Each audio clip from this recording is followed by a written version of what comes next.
কেমন আছো বন্ধুরা?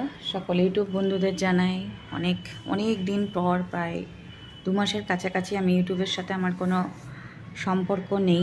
কেননা অনেক কিছু ঘটনা ঘটে গেছে। তোমরা যারা আমার পুরনো ভিউয়ার্স তারা তো জানতেই, বাবা খুব অসুস্থ ছিল। তা যাই হোক, বাবার আমাদের মাঝখানে নেই। বাবা গত হয়েছে জানুয়ারি 13 তারিখ। খুব ঠান্ডা পড়েছিল সেই সময়, অসুস্থ ছিল। ওনার থাইরয়েড লেভেলটা একদমই ডাউন হয়ে গেছিলো।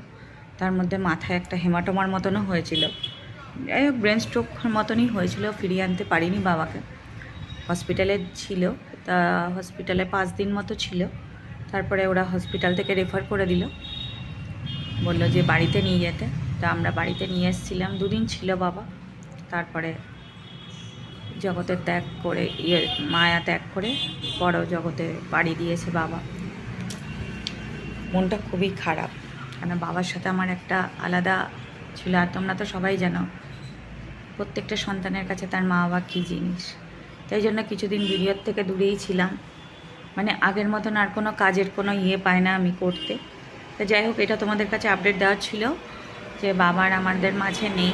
যেখানে তোমরা প্রার্থনা করো বাবা যেন যেখানেই থাকে খুব ভালো থাকে।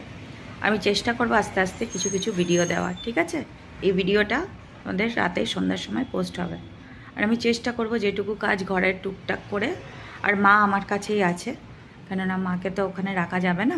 দেখি ওই বাড়িটা কী করে আসা যাওয়ার মধ্যে। কেন দেখো, প্রথম কথা, যদি আমার কোনো দাদা থাকতো তাহলে একটা ভাবা যেত, কিন্তু একা মানুষ বাড়িতে থাকতো। আর মাও শরীর ভালো না, ওই জন্য তোমাদের দাদাভাই বললো মা এখানেই থাকুক, আসা যাওয়ার মধ্যে থাকবো আমরা, ঠিক আছে? চলো, আমি আবার সন্ধ্যার সময় এটা ভিডিওটা পোস্ট করে দেবো সন্ধ্যা, ঠিক আছে? সবাই ভালো থেকো খুব। আর মা বাবার প্রতি খুব যত্ন করো। যা মা বাবা চলে গেলে যে কী হয় সেটা এখন আমি বুঝতে পারছি। কী থেকে যে কী হয়ে গেল আমি নিজেও জানি না, জানো। 1 সপ্তাহের ভিতর সব শেষ।